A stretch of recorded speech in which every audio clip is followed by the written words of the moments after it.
Thank you, Madam President and members. I sat on sub 2, and the budget committee as well. And I just want to share maybe a little bit about what I'm hearing from my constituents. As we know, we have the highest cost of living in most of the nation in California. We have the highest gas prices. We have some of the highest energy prices. We have crime that's running rampant. We have schools that are failing our children. We just came through a pandemic. And so today I want to talk about some of the things that I think this budget is lacking, that I've brought to the attention of the subcommittee and the full committee. Number one, the Armed Prohibited Persons System, APP system. I know there's a little bit of money in here, but this is allows local sheriffs and the Attorney General to go after felons that have firearms. And we know there are literally tens of thousands of felons in California that have firearms. And if we want to make our streets more safe, we should fund our sheriff's departments and the AG department with more resources to get those illegal firearms off our streets. The second thing I want to talk about is I'm a small business owner. I actually do a payroll every 2 weeks, and part of that payroll is unemployment taxes that we pay into a system that when somebody's laid off, there's money there for them. They pay in, the workers pay in, and the business owners pay in. I never laid anybody off in my business during COVID. We were necessary, we are farmers, and we feed people, and people need to eat every day, so we didn't have to lay anybody off. But I get the opportunity to pay back the billions of dollars that were paid out in unemployment benefits over the time. In this budget, there has been only a few billion dollars even proposed by the governor, which this body did not embrace. We should be paying down those unemployment taxes because a lot of people that are going to pay those they're the workers and the businesses, the small businesses that are suffering in California due to the high cost of doing business in California. We have $97 billion in extra surplus money. We should be helping the unemployment business, or the UI benefits. In sub 2, we talked about water. We're in a drought, once again, which California knows that we have droughts and we have floods.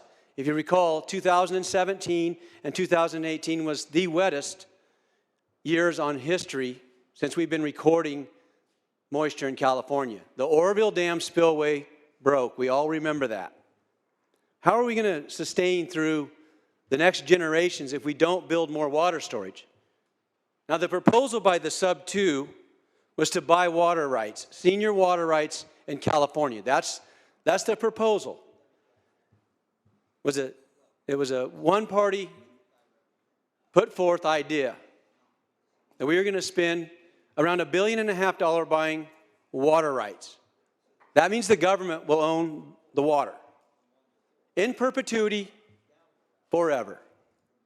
And as you retire those lands because they don't have water now to grow crops, it drives up the cost of food. So I know that there's going to be some trailer bills coming forth. And that's why I'm talking about these issues, because I want to see some of those funds go to storage. In 2014, this body, along with Californians, passed a water bond that said they want to store water.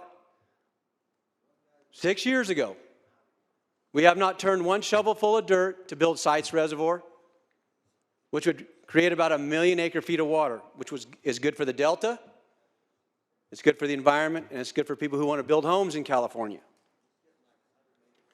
I want to touch a little bit on, there is no proposal to backfill the gas tax. And I know there's a proposal to give Californians a couple $100.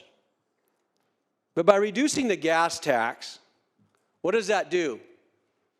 It not only helps the person that's putting gasoline in their car, it also helps the trucking companies.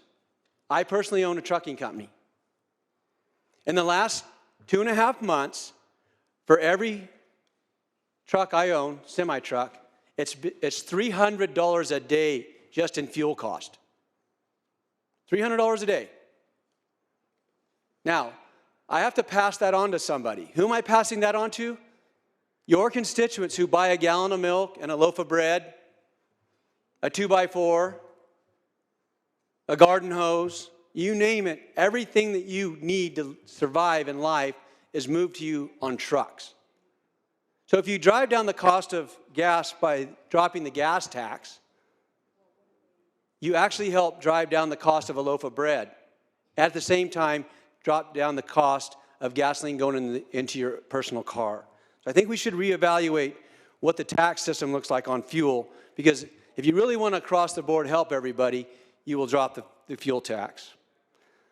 Those are just a few things that I wanted to bring to the attention of the legislature and the budget committees and the sub-2 and the people that are actually going to get to negotiate this bill, because in my subcommittees I brought up these points, and in the full budget committee I brought up these points, and they're still not in this budget. So I, with all due respect to the colleagues who have worked really hard putting together a budget, in the trailer bills, I would just urge you to think about the small businesses in California.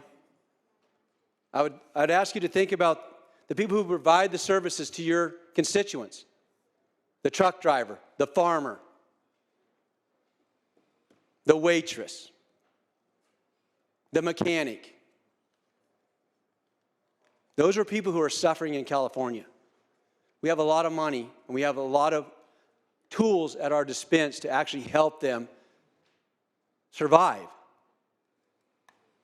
The stock market's taking some big hits, and we are not going to see surpluses like this again. And I'll close with the last thing. There was no mention of what we're going to do about power outages this summer, which are going to happen. There's very little water in our reservoirs, which generates electricity. And it's a west-wide problem, and we haven't talked about what we're going to do to keep the lights on this summer. Projected rolling blackouts. So members, there's a lot in here. There's a lot of ice cream, I call it. There's not a lot of vegetables. Thank you for your time, and I just ask that these trailer bills address some of these issues I brought forth. Thank you.